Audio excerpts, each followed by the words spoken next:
ये कहानी पक्षीपुर नामक जंगल की है, जिस जंगल में मीनू चिड़िया और उसका चचेला भाई कालू कौवा रहा करता था। मीनू चिड़िया और कालू कौवे के अपने अपने खेत थे, जिसकी फसल बेचकर वे दोनों अपने अपने घर चलाया करते थे। परंतु मीनू चिड़िया अपने खेत में काफी मेहनत करती थी, जिसके कारण उसे काफी मुनाफा होता था। बस यही सब कुछ देखकर उसका चचेला भाई कालू कौवा उससे जलने लगा। अरे ये क्या बात हुई, मेरे खेत में तो मुझे कोई मुनाफा ही नहीं होता और वहाँ मीनू चिड़िया भर भर के पैसे अपने पास लेकर जा रही है। आखिर इसके खेत में ऐसा क्या है जो इससे इतना मुनाफा होता है? कालू कौवा थोड़ा आलसी था।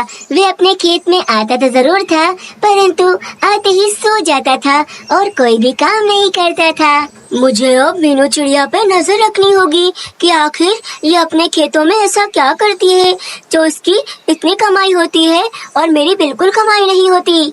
अभी मीनू चिड़िया के पास जाता हूँ और आज से ही उस पर नजर रखना शुरू कर देता हूँ। कालू कौवा ऐसा सोचकर मीनू चिड़िया के पास जाने के लिए निकल जाता है। कुछ ही समय में कालू कौवा मीनू चिड़िया के पास पहुँच जाता है। अरे कालू भैया, आइए आइए, कैसे हैं आप? ये बताइए कि इस बार आपके खेत की फसल कैसी हुई? अगर इससे बताऊंगा कि मेरे खेत की फसल बहुत कम हुई है तो ये तो बहुत खुश हो जाएगी और मुझ पर अंदर ही अंदर हंसेगी। झूठ मूठ बोल देता हूँ कि मेरे खेत की फसल बहुत ज्यादा हुई है। अरे कालू भैया, किस सोच में पड़ गए आप? बताइए ना, आपके खेत की फसल कैसी हुई इस बार? अरे क्या बताऊं मीनू चिड़िया, तुम्हारी जो ये फसल कटी पड़ी है ना, इससे भी 10 गुना ज्यादा इस बार मेरे खेत की फसल हुई है। अरे भाई, मैं तो बहुत ज्यादा परेशान हो गया हूँ कि इतनी सारी फसल को कैसे संभालूंगा। अरे वाह कालू भैया, ये तो बहुत ज्यादा खुशी की बात है कि आपके खेत में अच्छी फसल हो रही है। अब देखिए ना, मेरी इतनी सारी फसल हुई है और ये सब फसल मुझे दूसरे जंगल पहुंचानी है। अब मैं तिनका फसल लेकर जाऊंगी तो मुझे तो बहुत समय लग जाएगा। इसीलिए अब मुझे लगता है कि मुझे अपनी फसल पहुंचाने के लिए एक गधे की जरूरत है। अरे क्या मीनू चिड़िया, तुम गधा लोगी और आज से तुम गधे पर अपनी फसल लेकर जाओगी? हाँ कालू भैया, मेरी फसल बहुत ज्यादा होती है और इतना समय नहीं होता मेरे पास कि खुद से मैं ये फसल लेकर जाऊं। इसीलिए आज से मैं एक गधा खरीदूंगी और उस पर ही रखकर ये सारी फसल दूसरे जंगल लेकर जाऊंगी।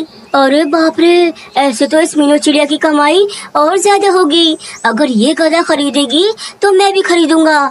हाँ हाँ मीनू चिड़िया, तुम ठीक कह रही हो, गधे की जरूरत तो मुझे भी है। एक काम करते हैं, हम दोनों साथ ही चलते हैं और अपना अपना गधा लेकर आते हैं। अरे वाह कालू भैया, इससे अच्छी बात क्या होगी। ठीक है, आज शाम को हम दोनों साथ चलेंगे और अपना अपना गधा लेकर आएंगे। एक बार मेरा गधा आ जाए, उसके बाद देखना मेरे खेत की कमाई कैसे डबल होती है और फिर मीनू चिड़िया रोती रहेगी मुझे देख देख कर। ऐसा सोचता हुआ कालू कौवा वहाँ से चला जाता है। कुछ ही समय में शाम हो जाती है और दोनों पक्षी अपना अपना गधा लेने के लिए निकल जाते हैं। कुछ ही समय में वे दोनों एक पक्षी के पास पहुँचते हैं जो गधा बेच रहा था। वहाँ पर दो गधे थे, उनमें से एक गधा काफी मोटा ताजा और सेहतमंद था और वहीं दूसरा गधा काफी सूखा सा लग रहा था। अरे पक्षी, हम ये गधा लेने आए हैं, तुम बताओ कि ये गधा तुम कितने पैसों में दोगी? अच्छा, ये मोटा वाला गधा 200 रुपए का है और ये सूखा वाला पूरे 300 रुपए में दूंगा मैं।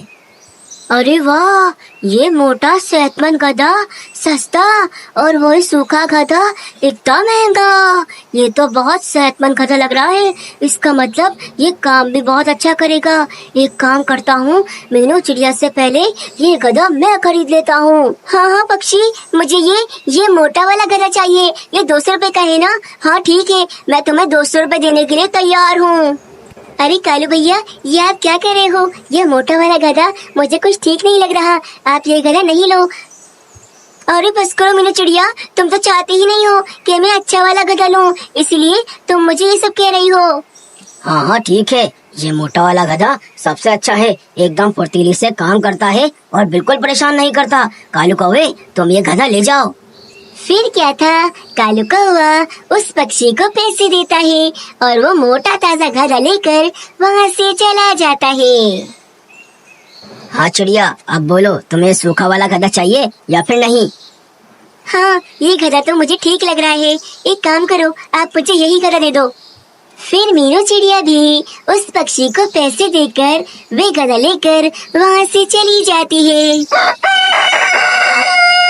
अगले दिन मीनू चिड़िया बहुत मेहनत करती है।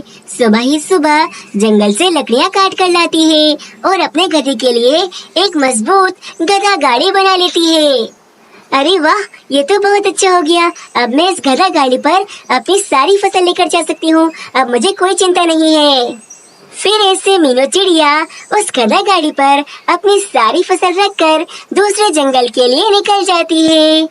वहीं दूसरी तरफ कालू कौवा अपने मोटे तगड़े गधे के पास आता है। हुर हुर, चल चल गधे, उठ जा, आज हमें बहुत काम करना है और मीनू चिड़िया से ज्यादा कमाई करनी है। चल जल्दी से खड़ा हो और चल मेरे साथ। परंतु जो गधा कालू कौवा लेकर आया था, वो गधा बहुत आलसी था और उसे काम करने का बिल्कुल मन नहीं होता था, इसीलिए वो खड़े खड़े मोटा हो गया था। हुर हुर, अरे कैसा गधा है तू? एक बार बोलने से तो सुन ही नहीं रहा। लगता है ये गधा लातों का भूत है, बातों से नहीं मानने वाला। फिर कालू कौवा एक बड़ा सा डंडा लेकर आता है और उस गधे पर बरस पड़ता है। कालू कौवा उस गधे को मारने लगता है, परंतु तभी उस मोटे गधे को बहुत गुस्सा आता है और वो एक जोर की लात कालू कौवे को मारता है। कालू कौवा उड़ता हुआ एक पेड़ से जाकर टकराता है और पेड़ से टकराकर वो नीचे गिर जाता है। अरे बाप रे, ये मैं कैसा गधा ले आया? इससे तो अच्छा होता कि मैं वो सूखा गधा ले आता, कम से कम मेरा काम तो करता। ये गधा तो उल्टा मुझे ही मार रहा है। कालू कौवे का गधा एक नंबर का आलसी था। वे पूरा दिन कुछ भी काम नहीं करता। कालू कौवा दिन भर उससे काम करवाने की कोशिश करता रहता है, परंतु वे कालू कौवे को मारता है और बिल्कुल भी काम नहीं करता। वहीं दूसरी तरफ मीनू चिड़िया का गधा बहुत ज्यादा अच्छा था। मीनू चिड़िया उस गधे का बहुत ख्याल रख रही थी, इसीलिए वे भी उसका काम जल्दी जल्दी करता था। ऐसे मीनू चिड़िया अपने खेत से और ज्यादा कमाई करने लग गई थी। मीनू चिड़िया, मुझसे बहुत बड़ी गलती हो गई। वो मोटा तगड़ा गधा देखकर मैंने उसे खरीद लिया, परंतु अब वो मुझे बहुत मारता है और मेरा जरा भी काम नहीं करता। कालू भैया, मैंने आपको पहले ही कहा था कि वो मोटा तगड़ा गधा मत लो। मुझे वो गधा देखने में ही आलसी लग रहा था। चलो कोई बात नहीं, अब वो गधा आपके किसी काम का नहीं है। उस गधे को आप आजाद कर दो। मीनू चिड़िया, अगर मैंने उस गधे को आजाद कर दिया तो ऐसे तो मेरा बहुत नुकसान हो जाएगा। कालू भैया, आपका थोड़ा नुकसान तो जरूर होगा, परंतु उस गधे के जाने के बाद जब आप अपने खेत में खुद मेहनत करके काम करोगे तो उसकी कमाई से आपको बहुत खुशी होगी। हाँ मीनू चिड़िया, तुम ठीक कह रही हो। मैंने बहुत आलस किया है, अपने खेत में कभी ठीक से काम ही नहीं किया। अब से मैं उस गधे को आजाद कर दूंगा और खुद से ही मेहनत करके अपने खेत में बहुत काम करूंगा। कालू कौवे को उस दिन के बाद से अकल आ जाती है। वे अपने उस गधे को आजाद कर देता है और अपने खेत में खुद ही काम करने लगता है। कुछ ही दिन में कालू कौवे के खेत की फसल भी बहुत ज्यादा अच्छी हो जाती है। मीनू चिड़िया और कालू कौवा अब दोनों खुशी खुशी अपनी जिंदगी गुजारने लगते हैं। उल्टापुर नाम का एक जंगल था जहाँ के सभी पेड़ पौधे उल्टे थे, यहाँ तक कि वहाँ के घर भी उल्टे ही हुआ करते थे। फिर एक दिन ये खबर मीनू चिड़िया तक पहुँचती है और मीनू चिड़िया ऐसा अजूबा जंगल देखने के लिए खुद उस जंगल पहुँच जाती है। अरे बाप रे, ये क्या? जैसा सुना था ये जंगल तो बिल्कुल वैसा ही है। सारे पेड़ पौधे उल्टे, यहाँ तक के यहाँ के तो घर भी उल्टे हैं। परंतु ये सब कुछ संभव कैसे है? तभी मीनू चिड़िया वहाँ के एक पक्षी को रोकती है और उससे पूछती है, अरे भैया, एक बात तो बताओ, ये इस जंगल में सारे पेड़ पौधे और घर उल्टे क्यों हैं? मुझे तो ये सब कुछ देखकर कुछ समझ नहीं आ रहा। देखो चिड़िया, जब मैं इस जंगल में आया था तो तब मुझे भी तुम्हारी तरह कुछ भी समझ नहीं आ रहा था, परंतु रहते रहते मुझे इस जंगल की आदत हो गई। अब तो मुझे ये उल्टे पेड़ पौधे भी सीधे पेड़ पौधे लगते हैं। और अगर तुम्हें इस बारे में ज्यादा जानना है तो तुम तोते महाराज से मिल सकती हो, उन्हें शायद इस बारे में और कुछ पता हो। अच्छा, चलो ठीक है, मैं तोते महाराज से ही पूछती हूँ कि आखिर इस जंगल का राज क्या है। ये जंगल ऐसे उल्टा कैसे हो गया? हाँ जाओ, तुम उनसे सब कुछ पूछ लो, क्या पता वो तुम्हारी मदद कर पाए। परंतु तुम मुझे ये तो बताओ कि तोते महाराज मुझे इस जंगल में कहाँ मिलेंगे? अरे हाँ, इस जंगल में एक घना सीधा पेड़ है। बस इस पूरे जंगल में वही एक पेड़ है जो सीधा है। वहीं पर तोते महाराज तुम्हें मिल जाएंगे। अरे वाह, तब तो तोते महाराज को ढूंढना थोड़ा आसान हो जाएगा। फिर मीनू चिड़िया तोते महाराज को ढूंढने के लिए निकल जाती है। कुछ ही देर में मीनू चिड़िया उस सीधे पेड़ के पास आ जाती है। तोते महाराज भी वहीं पर होते हैं। तोते महाराज, क्या आप मुझे बता सकते हैं कि इस जंगल के सारे पेड़ पौधे उल्टे क्यों हैं? यहाँ तक कि यहाँ के घर भी उल्टे हैं और सिर्फ ये पेड़ सीधा क्यों है? अरे परंतु तुम कौन से जंगल की हो और तुम्हें ये सब कुछ क्यों जानना है? तोते महाराज, मैं जिस जंगल में रहती हूँ वहाँ इस जंगल की बहुत बातें होती थी। मैंने सुना था कि ये जंगल पूरा का पूरा उल्टा है, परंतु जब मैंने खुद आकर देखा तो वाकई में इस जंगल की तो हर चीज उल्टी है और मैं बहुत ज्यादा हैरत में थी। अब मेरी उत्सुकता और ज्यादा बढ़ गई है कि मैं ये जानूं कि आखिर ये सब कुछ हुआ कैसे। देखो मीनू चिड़िया, मैं पूरी बात तो नहीं जानता हूँ, परंतु जितना मैं जानता हूँ मुझे ये पता है कि इस जंगल में एक समय पहले एक साधु हुआ करते थे। वो इसी पेड़ के नीचे बैठकर ध्यान लगाया करते थे, परंतु इस जंगल के पक्षियों ने किसी वजह से उनकी तपस्या भंग कर दी और वो बहुत ज्यादा क्रोधित हो गए और शायद उन्होंने इस जंगल को श्राप दे दिया और तभी से ये जंगल ऐसा उल्टा हो गया है। परंतु तोते महाराज, साधु ने इस जंगल को श्राप क्यों दिया? और अगर दिया भी है तो इस श्राप को कैसे हटा सकते हैं? देखो चिड़िया, इससे ज्यादा तो मुझे भी नहीं पता, परंतु अगर तुम इस बारे में जांच करना चाहती हो तो इस जंगल में एक लाइब्रेरी है, तुम वहां जाकर इस बारे में और जांच कर सकती हो। ठीक है तोते महाराज, आपका बहुत बहुत शुक्रिया। फिर मीनू चिड़िया वहाँ से उस जंगल की लाइब्रेरी में जाती है। उस लाइब्रेरी में बहुत सारी किताबें थीं, परंतु वहाँ की किताबों की लिखाई एकदम उल्टी थी। अरे बाप रे, इस जंगल की तो किताबों की लिखाई भी एकदम उल्टी है। मुझे तो समझ में ही नहीं आ रहा कि मैं इन्हें कैसे पढूं। तभी मीनू चिड़िया को एक ऐसी किताब नजर आती है जो उन सब किताबों में सबसे अलग लग रही थी। फिर मीनू चिड़िया उस किताब को उठाकर जैसे ही पढ़ने लगती है, वो देखती है, अरे इस किताब की लिखाई तो बिल्कुल सीधी है और मुझे सब कुछ समझ भी आ रहा है। चलो इस किताब को ही पढ़कर देखती हूँ, क्या पता मुझे कुछ पता चल जाए। फिर मीनू चिड़िया उस किताब को पढ़ने लगती है। उसमें उस जंगल की कहानी लिखी थी। बहुत सालों पहले की बात है। उस जंगल में एक साधु जी रहा करते थे, जो उस बड़े से पेड़ के नीचे बैठकर दिन भर ध्यान करते थे। तब उस जंगल का नाम सीतापुर हुआ करता था और साधु जी सभी पक्षियों को अच्छी बातें सिखाया करते थे। उसी जंगल में मायावी अंगूरों का एक खेत था, जहाँ अंगूरों की बहुत सारी बेलें थीं। दिन भर बहुत सारे पक्षी वहाँ से अंगूर तोड़ तोड़ कर खाया करते थे।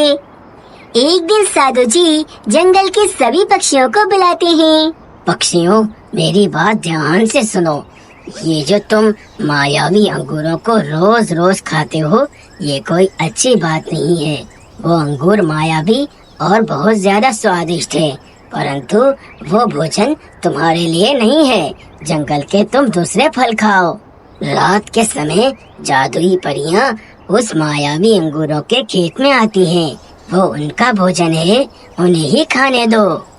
अरे अभी कुछ ही समय पहले तो ये साधु इस जंगल में आया है और ये हम पर हुक्म चलाने लगा। ये चाहता है कि हम इसकी बात माने और जैसा ये कहता है वैसा ही करते रहें। हाँ कालू, हम इस साधु की बात बिल्कुल नहीं सुनेंगे। हम तो वो स्वादिष्ट अंगूर खाते ही रहेंगे, भले ही हमें कुछ भी बोले। जंगल के पक्षी साधु की एक भी नहीं सुनते और वैसे ही वो मायावी अंगूर खाते रहते हैं। उस समय जब परियां वहाँ पर आती थी तो उनके लिए भोजन कम पड़ जाता था और बेचारी परियां भूखी ही रह जाती थीं। फिर एक रात कालू कौवा एक शरारत करता है। वो उस खेत में आकर एक परी को चुपके से पकड़ लेता है। अरे वाह, मजा आ गया। अब इस परी को ले जाकर बाजार में बेच दूंगा। अरे वाह, मुझे तो बहुत पैसे मिलेंगे और मैं बहुत अमीर हो जाऊंगा। परंतु वे परी उसी समय वहाँ से गायब हो जाती है और वे साधु के पास पहुँचती है। जादुई परी साधु से शिकायत करती है कि पक्षी उनका सारा भोजन खा जाते हैं और आज तो एक पक्षी ने उन्हें बंदी बनाने की कोशिश भी की। ये सब कुछ सुनकर साधु बहुत ज्यादा क्रोधित हो जाते हैं। मूर्ख पक्षी, मैंने इन्हें मना किया था कि ये सब कुछ करना बंद कर दें, परंतु ये मान नहीं रहे। अब अपनी गलती की सजा ये सब खुद भुगतेंगे। मैं श्राप देता हूँ कि इस जंगल की एक एक चीज आज से उल्टी हो जाएगी और इस जंगल का नाम भी आज से सीधपुर नहीं बल्कि उल्टापुर होगा। और ये जब तक होगा जब तक इस जंगल में कोई नेक पक्षी आकर मेरे जैसे 100 संतों को अपने हाथ से भोजन बनाकर नहीं खिला देता। अरे बाप रे, तो ये सब हुआ था इस जंगल के साथ, तभी तो ये जंगल एकदम उल्टा हो गया। मुझे तोते महाराज से बात करनी होगी और ये सब कुछ ठीक करना होगा। मुझे लगता है मैं ही वो नेक पक्षी हूँ, क्योंकि जब से मैं इस जंगल में आई हूँ मुझे इन सब पर बहुत तरस आ रहा है। फिर मीनू चिड़िया तोते महाराज के पास पहुँचती है और उन्हें सब कुछ बताती है।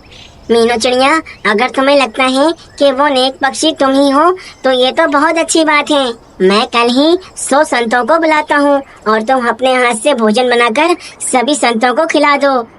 अगर तुम्हारे कारण हमारा जंगल ठीक हो गया तो मैं जिंदगी भर तुम्हारा आभारी रहूँगा।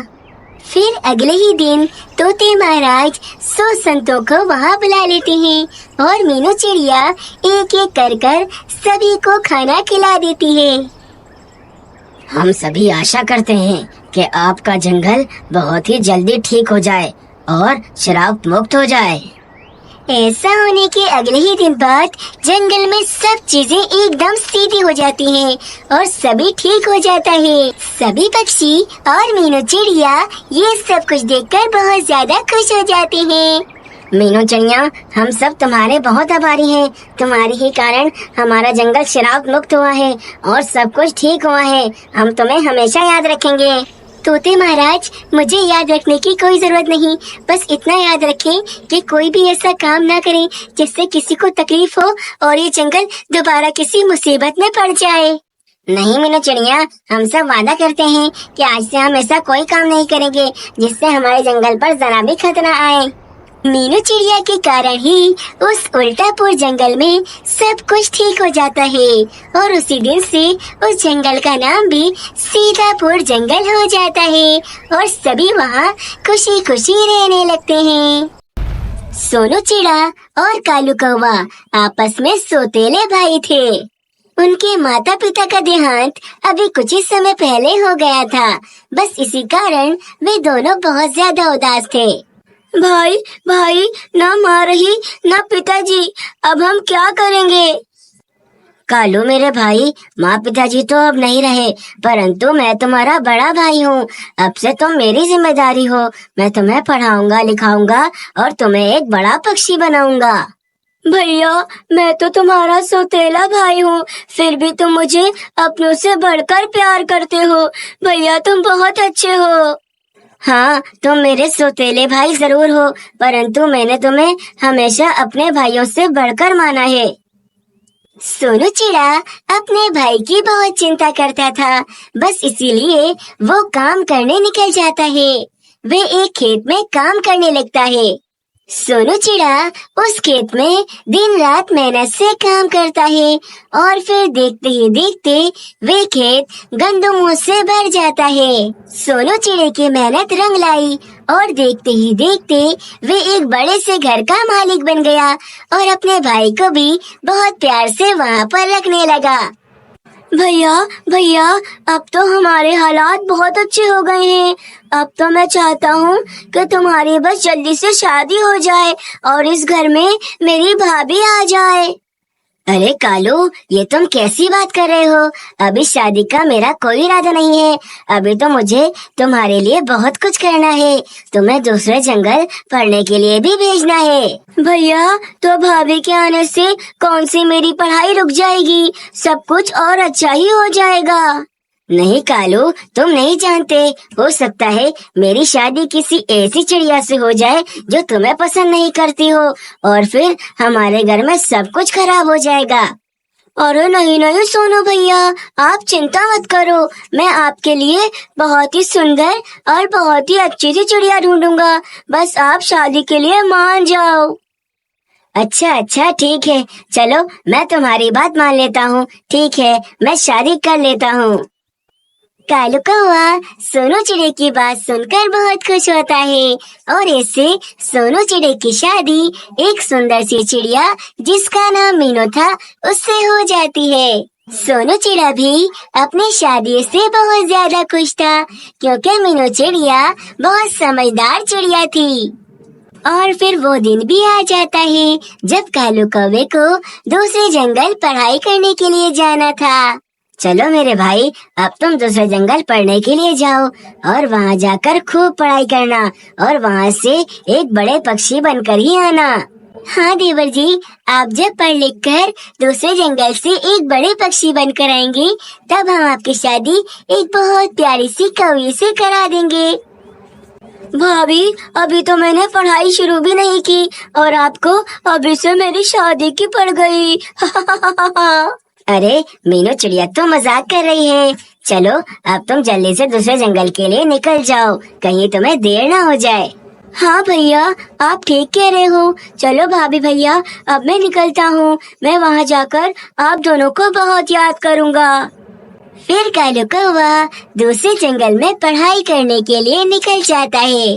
सोनू, आप अपने भाई से बहुत प्यार करते हैं और ये बात मुझे आप में सबसे अच्छी लगती है। तुम ठीक कह रही हो मीनू, मैं अपने भाई से बहुत प्यार करता हूँ। मेरे सिवा उसका है ही कौन यहाँ पर। हाँ सोनू, मैं आपकी बात समझती हूँ। मीनू चिड़िया, तुम जानती हो शादी से पहले मुझे बस यही चिंता रहती थी कि मेरी शादी किसी ऐसी चिड़िया से ना हो जाए जो मुझे ना समझे और मुझे और मेरे भाई को अलग कर दे। हाँ सोनू, मैं ऐसा कुछ भी नहीं करना चाहती जिससे आपको जरा भी तकलीफ हो। हाँ मीनू चिड़िया, इसीलिए मैं तुम्हारे साथ बहुत खुश हूँ। ऐसे ही वक्त गुजरता है और वक्त के साथ साथ सोनू चिड़े और मीनू चिड़िया का एक प्यारा सा बच्चा होता है जिसका नाम वे कुक्कू रखते हैं। मीनू चिड़िया, आज मैं बहुत खुश हूँ। तुम जानती हो आज मेरा भाई कालू कौवा अपनी पढ़ाई पूरी कर कर वापिस आ रहा है। अब वो बहुत बड़ा पक्षी बन गया है। अरे वाह सोनू, ये तो बहुत अच्छी बात है। कालू भैया के आते ही मैं उनकी शादी की बात छेड़ दूंगी। अरे मीनू चिड़िया, तुम्हें तो बस कालू कौवे की शादी की चिंता ही सताती रहती है। अरे वाह, चाचू आ रहे हैं। बहुत मजा आएगा, बहुत मजा आएगा। और फिर कालू कौवा अपनी पढ़ाई पूरी कर कर वापस घर पे आ जाता है। कालू कौवा पढ़ लिख कर एक बड़ा पक्षी बन गया था और ये सब कुछ देखकर उसका परिवार बहुत खुश होता है। अरे वाह कालू, आज मेरा सपना पूरा हुआ। मैं हमेशा से चाहता था कि मेरा भाई पढ़ लिख कर एक बड़ा पक्षी बने और इस पूरे जंगल पर राज करे और आज मेरा ये सपना पूरा हो गया है। भैया, ये सब कुछ आपकी वजह से ही हुआ है। अगर आप नहीं होते तो ना मैं इतना पढ़ लिख पाता और ना ही एक अच्छा पक्षी बन पाता। चाचू, अब आप आ गए हो ना, अब मैं आपके साथ बहुत घूमूंगा। मैं अब बहुत मजे करूंगा। कालू भैया, बस बहुत हुई आपकी पढ़ाई। अब मैं एक सुंदर सी कौवी देखकर आपकी शादी कर दूंगी। अरे भाभी, अब आप जैसा चाहती हो मैं वैसा करने के लिए तैयार हूँ। फिर क्या था, मीनू चिड़िया एक सुंदर सी कौवे देखकर कालू कौवे की शादी उससे कर देती है। कालू रानी, आप दोनों को शादी की बहुत बहुत बधाई हो। परंतु रानी कौवी वैसी बिल्कुल नहीं थी जैसी उसे सब लोग समझ रहे थे। फिर कालू कौवा रानी कौवी को अपने घर पर ले आता है। रानी, अब से तुम इस घर की छोटी बहू हो। अब तुम बिल्कुल चिंता मत करना, मैं हर काम में तुम्हारे साथ हूँ। तुम मेरी छोटी बहनों की तरह हो। अरे वाह, मेरे पति के भाई के पास तो बहुत पैसा है। मैं तो इन्हें कंगला समझ रही थी, परंतु ये तो बहुत पैसे वाले निकले। परंतु चिंता की क्या बात है, अब ये सारा का सारा पैसा मेरे पति का होगा और उनके बाद ये सारा पैसा मेरा। रानी कौवी बहुत दुष्ट थी। वो कालू कौवे को अपनी बातों में फंसाकर उसके भाई के खिलाफ कर रही थी। कालू, मैंने खुद सुना था अपने इन कानों से आपके भैया और भाभी अपने कमरे में आपसे अलग होने की और बंटवारे की बातें कर रहे थे। इससे पहले कि वे अपना ज्यादा हिस्सा लेकर अलग हो जाएं, आप ही जाकर उनसे अपना हिस्सा मांग लो। अरे, ये तुम क्या कह रही हो? क्या सच में ऐसा कह रहे थे भैया? अगर ऐसा है तो मैं अभी जाकर उनसे अपना हिस्सा मांग लेता हूँ। हाँ हाँ, जाओ जाओ, इससे पहले कि तुम्हारे भैया इस पूरे घर पर कब्जा कर लें, तुम अपना हिस्सा मांग लो उनसे। फिर क्या था, कालू कौवा अपनी दुष्ट पत्नी की बातों में आ जाता है और अपने भाई के पास बंटवारे के लिए पहुंच जाता है। भैया, बस बहुत हो गया। अब मैं आप लोगों के साथ और नहीं रहना चाहता। मुझे बस अलग होना है। आप इस घर में से मेरा जो हिस्सा है वो मुझे दे दो और मैं अपनी पत्नी के साथ अलग हो जाता हूँ। अरे कालू, ये तुम्हें क्या हो गया है? अचानक से कैसी बातें कर रहे हो? हम सब तो हमेशा से मिलके रहते हैं। नहीं भैया, अब बस बहुत रह लिया मैंने आप लोगों के साथ। अब मैं अपने परिवार के साथ अलग रहूंगा। आप मेरा जितना भी हिस्सा बनता है मुझे दे दो। फिर क्या था, सोनू चिड़ा उस पेपर पर साइन कर देता है और तब से ही वे दोनों भाई अलग अलग रहने लगते हैं। सोनू चिड़ा अपने परिवार के साथ अलग रहता और दिन भर खेत में मेहनत कर कर अपने परिवार का गुजारा कर रहा था। वहीं वे कालू कौवा दिन भर नौकरी करता और वहाँ उसकी पत्नी उसके पैसों से मजे मजे के भोजन मंगा मंगा कर खाती थी। ऐसे उन दोनों पति पत्नी में खूब लड़ाइयाँ होने लगी और फिर एक दिन उस बेचारे कालू कौवे की नौकरी चली गई, जिसके कारण रानी कौवी को उस पर बहुत गुस्सा आया। निकम्मे हो तुम, निकम्मे, किसी काम के नहीं हो। मैंने बस बहुत रह लिया तुम्हारे साथ, अब मैं तुम्हारे साथ और नहीं रह सकती। जब तक तुम्हारा भाई तुम्हारे साथ था तब तक तुम्हारे हालात बहुत अच्छे थे, परंतु तुम्हारे साथ ये एक नौकरी थी वो भी तुमने अब गंवा दी है, इसीलिए अब मैं तुम्हारे साथ नहीं रह सकती। अरे रानी, ऐसा मत करो, नौकरी तो मुझे और मिल जाएगी, परंतु तुम मुझे छोड़कर नहीं जाओ। अरे जाओ जाओ, तुम जैसे निकम्मे पक्षी को अब भला कौन ही नौकरी देगा। ऐसा कहकर रानी कौवी कालू कौवे को छोड़कर चली जाती है। बेचारा कालू कौवा अब बहुत अकेला हो जाता है। मैंने बहुत गलत किया, ये सब मेरे कर्मों की सजा ही मुझे मिल रही है। मैंने इस दुष्ट कौवे की बातों में आकर अपने भाई के साथ बहुत नाइंसाफी की है। मुझे अब एहसास हो गया है, मैं अभी जाऊंगा और अपने भाई से माफी मांगूंगा। कालू कौवा फौरन से सोनू चिड़े के घर पर जाता है और सोनू चिड़े से माफी मांगता है। सोनू चिड़ा बहुत अच्छा था। सोनू चिड़ा अपने भाई को माफ कर देता है और उसके बाद से वे सभी एक साथ खुशी खुशी रहने लगते हैं।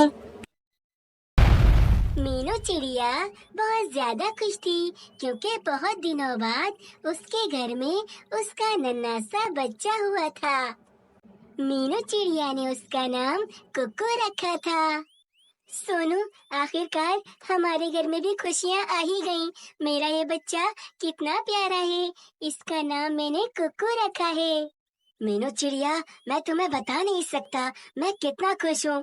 इस दिन का मैंने बेसब्री से इंतजार किया है। हाँ सोनू, मैं भी यही चाहती थी और इतने समय बाद हमारे घर में आखिर खुशियाँ आ ही गई। हाँ मीनू चिड़िया, अब हमें किसी चीज की कमी नहीं है। हमारा परिवार अब मुकम्मल हो गया है।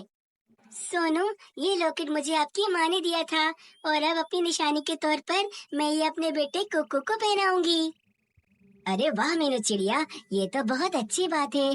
तुम जब तक कुक्कू को ये लॉकेट पहनाओ, मैं जंगल से अपने बेटे के लिए कुछ भोजन लेकर आता हूँ। अरे सोनू, परंतु मैं इसको अकेले कैसे संभालूंगी? आपको पता नहीं है, ये बहुत शरारती है, बहुत ज्यादा शरारत करता है कुक्कू। अब तो जिंदगी भर इसे तुम्हें ही संभालना है मीनू चिड़िया। चलो मैं कुछ लेकर आता हूँ।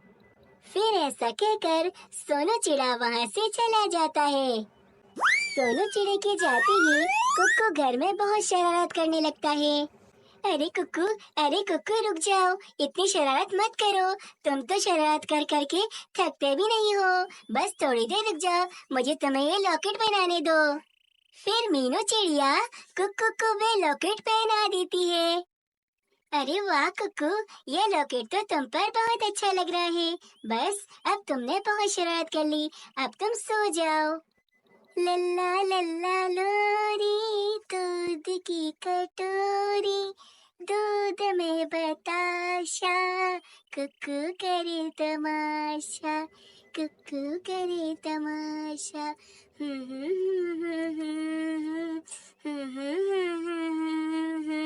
मीनू चिड़िया की लोरी सुनने के बाद कुक्कू फौरन से सो जाता है। फिर ऐसे ही एक दिन कुक्कू बाहर घूमने जाने के लिए बहुत जिद करने लगता है। मामा, मुझे बाहर घूमने जाना है। मामा, मुझे बाहर लेके जाओ, मुझे घूमना है। सोनू, देख रहे हैं ना, ये कुक्कू कितनी जिद कर रहा है। आज सुबह से इसने यही रट लगाई हुई है कि इससे बाहर घूमने जाना है। तो सही तो कह रहा है मेरा कुक्कू, इसे बाहर घूमने का दिल कर रहा होगा। तो फिर ठीक है, आज हम दोनों इसको बाहर घुमा कर ले आते हैं। हाँ सोनू, चले चले, दिल तो मेरा भी बहुत कर रहा है। फिर मीनू चिड़िया और सोनू चिड़ा कुक्कू को बाहर घुमाने के लिए लेकर निकल जाते हैं। कुछ समय में वे तीनों एक मेले में पहुंच जाते हैं, जहां बच्चों के लिए बहुत सारे झूले थे। कुक्कू भी यहाँ पर आकर बहुत खुश हो जाता है और वे वहाँ पर फौरन से खेलने लग जाता है। कुक्कू मेले में बहुत मस्ती कर रहा था और ये सब देखकर उसके माता पिता बहुत खुश हो रहे थे। परंतु फिर वही हुआ जो नहीं होना चाहिए था। मेले में अचानक से आग लग जाती है। आग लगने के कारण सभी पक्षी बहुत ज्यादा डर जाते हैं। बस इसी वजह से वहाँ पर एक भगदड़ मच जाती है। बेचारा कुक्कू इस भगदड़ में अपने माता पिता से अलग हो जाता है। अरे सोनू, मुझे कुक्कू कोई नजर नहीं आ रहा। यहाँ अचानक से इतनी आग कैसे लग गई? मेरा कुक्कू कहाँ है? मीनू, चिंता मत करो, कुक्कू यहीं कहीं होगा। हम उसे मिलकर ढूंढते हैं। बेचारा कुक्कू अपने माता पिता से अलग होकर आग में बुरी तरह से फंस जाता है। मामा बाबा मुझे बचाओ, मामा बाबा मुझे बचाओ, मैं यहाँ फंस गया हूँ, मुझे बचाओ। मीनू चिड़िया और सोनू चिड़ा अपने कुक्कू को मेले में हर जगह ढूंढते हैं, परंतु उन्हें कुक्कू कहीं भी नजर नहीं आता। सोनू, सोनू, यहाँ तो कुक्कू नहीं है। ना जाने कुक्कू कहाँ चला गया है। मीनू, कुक्कू तो यहाँ भी नहीं है। अरे बाप रे, ये हमने क्या कर दिया? आज हमें इस मेले में आना ही नहीं चाहिए था। दोनों माता पिता अपने बच्चे को बहुत देर तक ढूंढते हैं, परंतु वे उन्हें कहीं नहीं मिलता। फिर थक हार कर वे घर वापस आ जाते हैं। सोनू, मेरा कुक्कू मुझे पूरे मेले में कहीं नहीं मिला। मुझे नहीं पता, मुझे मेरा कुक्कू लाके दो, मुझे मेरा कुक्कू लाके दो। मीनू, हौसला रखो, कुक्कू मिल जाएगा। मैं पूरे जंगल में हर जगह देखूंगा और अपने बच्चे कुक्कू को ढूंढ कर ही वापस आऊंगा। सोनू चिड़ा कुक्कू को ढूंढने के लिए जंगल में निकल जाता है। सोनू चिड़ा जंगल का चप्पा चप्पा छान लेता है, परंतु उसे कुक्कू कहीं नजर नहीं आ रहा था। ऐसे ही कुक्कू को ढूंढते ढूंढते रात हो जाती है, परंतु कुक्कू तो कहीं भी नहीं मिल रहा था। सोनू, कहाँ है मेरा कुक्कू? कहाँ है? तुम उसे लेकर नहीं आए क्या? मीनू चिड़िया, नहीं मिला, कुक्कू कहीं नहीं मिला। मैंने पूरा जंगल ढूंढ लिया, परंतु कुक्कू मुझे कहीं भी नहीं मिला। नहीं सोनू, ऐसा नहीं हो सकता। मैं अपने कुक्कू के बगैर नहीं रह सकती हूँ। मीनू चिड़िया, शायद हमारी किस्मत में यही लिखा था। अब हम किस्मत से तो नहीं लड़ सकते ना। सुबह होते ही सोनू उल्लू के खेत में काम करने निकल जाते हैं, परंतु उल्लू उसे काम से ही निकाल देता है। जाओ जाओ, कहीं और जाकर काम ढूंढो। जब इतनी छुट्टियां करनी होती हैं तो काम पर आते ही क्यों हो? मुझे तो और मेहनती पक्षी मिल जाएंगे। उल्लू सेठ, मैंने जानबूझकर छुट्टी नहीं की। मेरा बच्चा मेले में गुम गया है और मैं इतने दिन उसे ही ढूंढ रहा था, और अब तुम भी मुझे काम से निकाल रहे हो। बस बस, बंद करो अपने नाटक और बहाने। बहुत सुन लिए मैंने। अब मैंने तुम्हें काम से निकाल दिया है। जाओ और कहीं और जाकर काम ढूंढो। मैं अब तुम्हें अपने खेत में काम करने नहीं दूंगा। कुक्कू घर वापस आ जाता है। मीनू चिड़िया, उस उल्लू सेठ ने मुझे अपने खेत में काम करने से मना कर दिया और मुझे काम से भी निकाल दिया। ना जाने अब मैं क्या करूँगा। सोनू, ये क्या हो गया? हमारे साथ अचानक से इतना बुरा कैसे हो रहा है? घर में तो भोजन भी खत्म हो चुका है।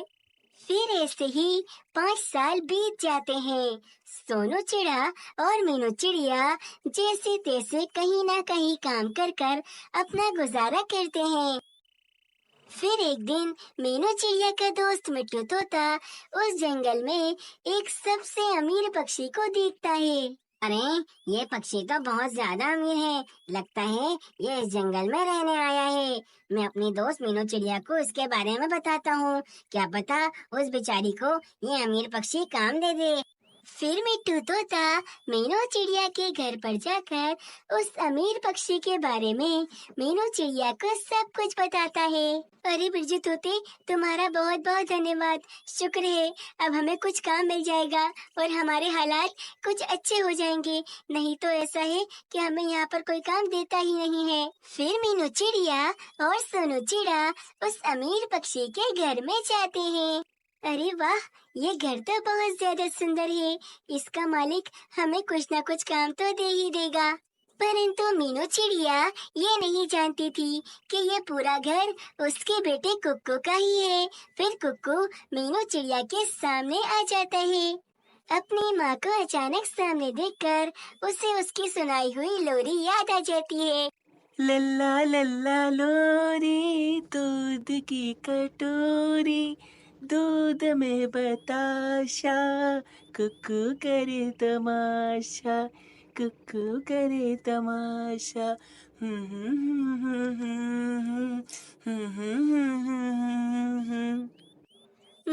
माँ, तुम आ गई। इतने सालों तक मुझसे दूर तुम कैसे रही? मैंने तुम्हें कितना याद किया। कुक्कू अपने माता पिता को झट से पहचान लेता है और सोनू चिड़ा और मीनू चिड़िया भी कुक्कू को फौरन से पहचान लेते हैं। कुक्कू, तुम कुक्कू हो? मेरा बेटा कुक्कू मुझे वापस मिल गया। कितना बड़ा हो गया है मेरा बेटा। कुक्कू बिना किसी देरी के अपनी माँ के गले लग जाता है। माँ, तुम जानती हो, जब मैं मेले में खो गया था तब मुझे वहाँ से एक अमीर पक्षी उठा कर ले आया और उसने ही मुझे पालकर बड़ा किया। कुक्कू, वो जरूर कोई बहुत अच्छा पक्षी होगा। तुम नहीं जानते हम दोनों ने तुम्हें कितना ढूंढा, परंतु तुम हमें कहीं नहीं मिले। हम बहुत ज्यादा उदास हो गए थे। माँ, अब मैं मिल गया हूँ ना, अब उदास होने की कोई जरूरत नहीं है। अब से हम सब साथ रहेंगे और मैं अब घूमूंगा भी नहीं। उस दिन के बाद से सब कुछ ठीक हो जाता है और वे सब आपस में खुशी खुशी रहने लगते हैं।